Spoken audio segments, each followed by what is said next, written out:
You might even consider check calling if the button, say, just bets and then the other guy folds. But checking will also allow you. Jack raises over the straddle to 35. And I 3-bet 120 with ace of hearts, king of hearts. I'm in the cutoff. And the button cold calls and the hijack just calls. How much did you make it again? I'm sorry. 120, or from 35 to 120. Button cold calls and hijack calls. Correct. So it's going to be about 3, probably 75 with the straddle. So it's a 2-5-10 game in essence. Hijack makes it 35. Hero from the cutoff, 3 bets to 120 with ace of hearts, king of hearts. Button cold calls, hijack calls. Okay, 3 ways to the flop.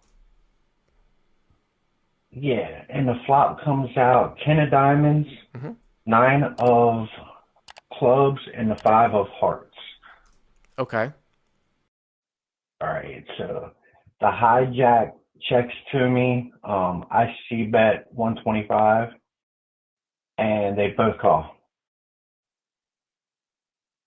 Yeah, I'm not sure. I mean, at least you size down here. I'm not sure about this texture of betting here, to be perfectly honest with you. You're also in the middle, so I think that this can get checked through sometimes. I don't know if I'm going to be betting into 2 people on 10-9-5 here. Now, obviously, you do have, obviously a backdoor heart draw, but I think that I would tend to check, and then you might even consider check calling if the button, say, just bets, and then the other guy folds. But checking will also allow you to sometimes see a free card if the button goes through, and then also, too, if the button bets and the hijack calls, you can basically just fold, right? Because, of the multi-way responsibility. So I think that you have some better hands here to make it start a c-bet bluff, like a king, queen, something like that. Obviously queen, jack, even like ace, jack is better here. I don't think that I would be doing a whole lot of betting here with ace, king of hearts, but okay. So you go 125, it goes call, call. So now the pot is 750, right? Correct. All right. All right. And the turn brings out the 5 of diamonds.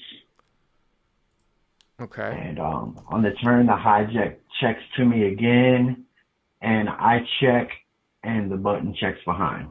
So it checks all the way through. All right. So checks through. Before you tell me, now this is a little bit different though, because there are straight draws. There are straight draws that connect with disconnected overcards. So I was going to say, sometimes you get into a situation here, usually not going to be in a multi-way 3-bet pot. And it's going to be on a little bit of a more low board. But if you can picture this scenario, let's say instead of it being like 10-9-5, it's like 6-7 deuce. And you get this action, right? And then the river comes like an offsuit queen, okay? So instead of 10-9-5, it's 6-7 deuce, and the river comes like an offsuit queen, and somebody bets from up front. A lot of time that bet from up front is a bluff, especially on a sort of a non-flush draw kind of board where someone can't run into the top pair X, although on a flush draw board, there will be more bluffs. Anytime you have a lower board that bricks out on a straight draw, you get a reflection of a check through on turn, and then the river comes a disconnected high card, and then somebody bets from up front. I'm always scratching my head that can be a bluff, because it doesn't make a whole lot of sense on 6-7 deuce, or what did I say? Like 6-7 deuce deuce like queen, or 6-7 deuce, something like that, offsuit king. What are they betting at the end? The difference here on this board is, of course, like if a jack or queen king comes in, it does pair some of the straightening cards. But it's just something to sort of think about. So what's the river here? Okay, so the river brings out the 9 of spades. So we have a double board pair. Okay. All right, and then the hijack just bets 1,250 from up front. 1,250 into 750? Yes. And my first reaction was kind of, why so much? Uh-huh. Because and nobody really seemed very interested in the pot per se for a 3-bet pot. Right. And then he just fires 1,250 into it.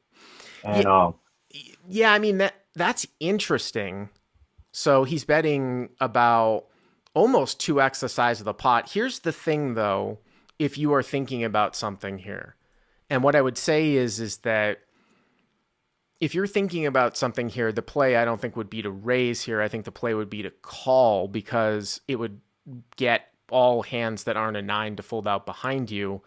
And the whole reason why you think your hand is good here is because this guy might be, obviously bluffing. So there's no reason to raise. This is either just a fold or a call. It's a weird type of sizing here, and I'll give you a couple of reasons why. Because the because the button, this is a multi-way scenario, right? Because the button checks through on turn, I don't know if the button or you really have 10x plus here all that much on a very sort of just brick turn. Like if the button cold called with a hand like Jack 10 suited, Ace 10, whatever, Queen 10, King 10, I think that there's going to be some sort of high reflection of a bet on the turn when you check to the button. So it's kind of strange that the hijack here would be coming out and plowing through here and representing like a 9 plus, which is basically what he's representing here, or a 9 plus, even better than that, 10's full, which basically blocks everything. So it's just kind of strange that he would use this sizing. The only time that it might actually make any sense with this kind of sizing would be like if he somehow thinks that the button could have like a 9 and he literally has just like, 10's full. That would be it. Here's the problem though, is that I think the button can have a 9 here. I think that this would be much more of a close spot to make a call here as a bluff catcher if you were heads up.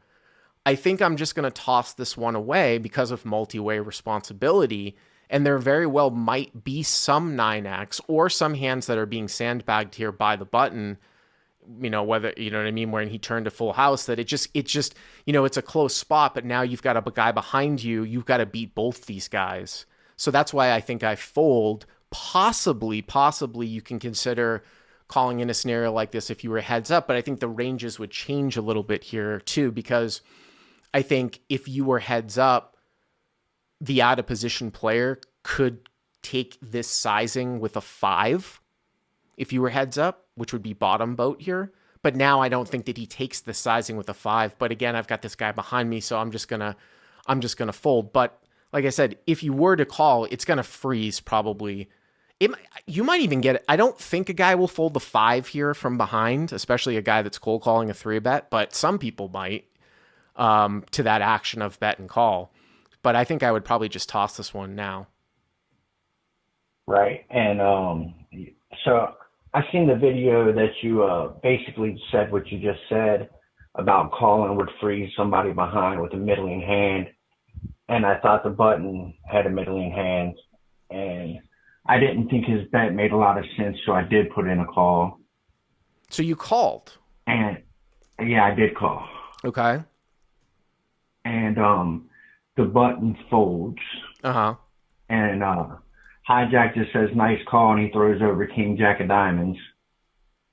And then when I show my ace king, he's pretty shocked, like, wow, you didn't give me any credit at all. Right. And then the button gets a little upset, like, because he folded pocket eights. He folded pocket eights. Yeah, that makes a lot of sense because he can't overcall with those hands. Somebody in the live chat also said too that I said the button with a 9. Someone said in the live chat too that the button would bet off here with a 5 on the turn, which is probably true. But you will, by you calling, you'll get everything to fold behind you. That's not a 9 or a 5, and probably a 5 is unlikely with the turn action. I just still think though that you have to understand that multi-way responsibility when defending is just, you want to err towards not making these types of calls because of that fact. So I can kind of get on board with your logic here, and it is kind of it's definitely a hero call, but that's kind of what my thinking is. Right, that makes sense. Yeah. That makes perfect sense. All right, great. Thank you very much for the call. I appreciate it. Thank you, Bart.